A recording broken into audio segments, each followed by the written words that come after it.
Hello বন্ধুরা, আজকে আমি তোমাদের স্যান্ডউইচ তৈরি করে দেখাবো।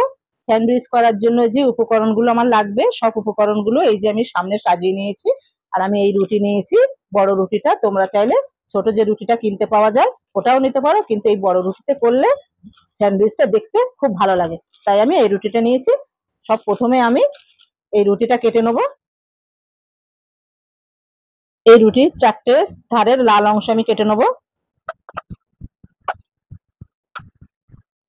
এই একইভাবে বাকি সবগুলো আমি কেটে নেবো।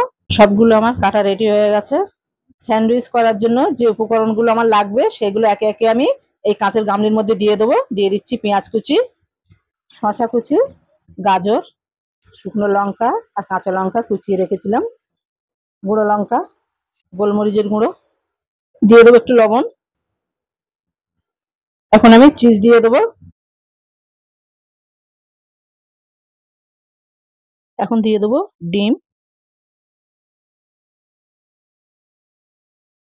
এখন দিয়ে দেবো 1 চামচ মিউনিস। সবগুলো উপকরণ মিশিয়ে নেবো। এক্ষুনি কারেন্টটা চলে গেছে, সেই জন্য একটু অন্ধকার অন্ধকার মতো মনে হচ্ছে। স্যান্ডউইচের শেপ দিয়ে আমি এই রুটিগুলো কেটে নেবো। সবগুলো আমি এইভাবে কেটে নিয়েছি। এখন আমি এই রুটির উপরে এই আমুল বাটারটা লাগিয়ে নেবো।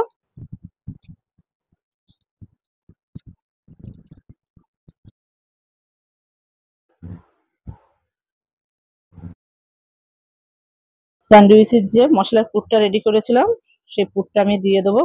এই পুরটা আমি ভালো করে এর উপরে দিয়ে নেবো। একটু আমি বেশি করেই দেবো, তাহলে খেতে আরো ভালো লাগবে। এখন দিয়ে দেবো অল্প একটু চিজ, আর দিয়ে দেবো একটু ডিম। এই একইভাবে আমি সবগুলো তৈরি করে নেবো। আরো একটা আমি রুটি নিয়ে নিয়েছি। এখন এই রুটির উপরে আমি সস লাগিয়ে নেবো। ঠিক এইভাবে সসটা লাগিয়ে নিতে হবে। এই দেখো সসটা আমার লাগানো হয়ে গেছে। এখন আমি এই রুটিটা এর উপর দিয়ে দিয়ে দেবো এইভাবে। এই একইভাবে আমি সবগুলো রেডি করে নেব। এই দেখো কত সুন্দর দেখতে লাগছে।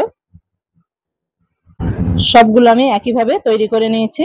এখন আমি বাটার দিয়ে ছেঁকে নেবো। তাওয়াটা গরম হতে দেবো। দিয়ে দেবো একটু বাটার। এভাবে সব দিকে একটু লাগিয়ে নেবো। রুটিগুলো দিয়ে দেবো।